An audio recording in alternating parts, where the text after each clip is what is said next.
tree called the tree of the knowledge of good and evil. In the day you eat it, you will die. All right? They ate. Did they die? No. He is 130 years of age when his first son is born.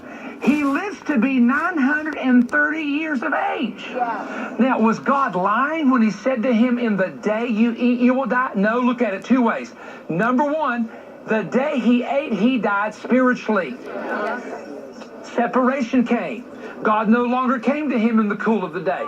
Number two, if one day with the Lord is 1,000 years, he lived 930 years, 70 years short of one day. Hey. Oh, that's good right there. That right there means, come on, help me out, somebody. Isn't that interesting? Now, let's talk about now this day of the Lord. When I read this about the day of the Lord, I'm thinking, okay, it's a 24-hour period. Yes, it is. But if one day is as 1,000 years, here's what happens. The tribulation period is 7 years. There will come a final day in that 7 years. The book of Revelation tells you it's 42 months and 42 months. And then it begins to tell you that it's divided up, not only that length of time, but 1,260 days plus 1,260 days. Now, if I go through the first part of the tribulation, I'm going to go through 1,260 days, 42 months, or 3.5 years. If I go through the second part, I'm going to go through the same time frame. But wait a minute. At the last 7 years, or that last day, which is the last 1,260 day number 1,260, is the end of the tribulation. But don't miss this. It's also the beginning of the millennium. In other words, Jesus comes back, immediately sets up his kingdom, but he comes back the last day of the tribulation. When that time frame is up, there's one day right there. 1,260, 1,260, bam, okay, it's time to come back.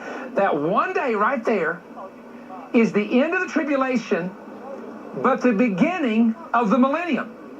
Now, this is why it's called the day of the Lord. Because in Joel, when the day of the Lord comes, he starts judging people in the valley of Jehoshaphat. This is the valley of Jehoshaphat, better known as the Kidron Valley. But the judgment of the nations, Matthew talks about this, separating the sheep from the goat. This is going to happen here. When does it happen? The day of the Lord. But wait a minute. I thought the day of the Lord was the Great Tribulation. Everybody told me growing up, it is the Great Tribulation because it's a time of wrath and vengeance. But wait a minute. I hope I'm not confusing you here. Still with me? Wait a minute here. The day of the Lord has two faces. The day of the Lord has two sides to it. One side is the last day of the tribulation, where if the day has not been shortened, no flesh would be saved.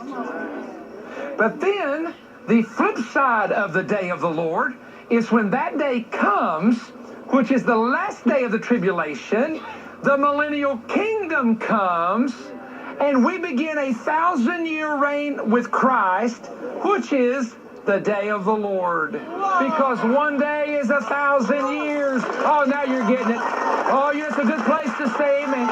And 1,000 years is one day.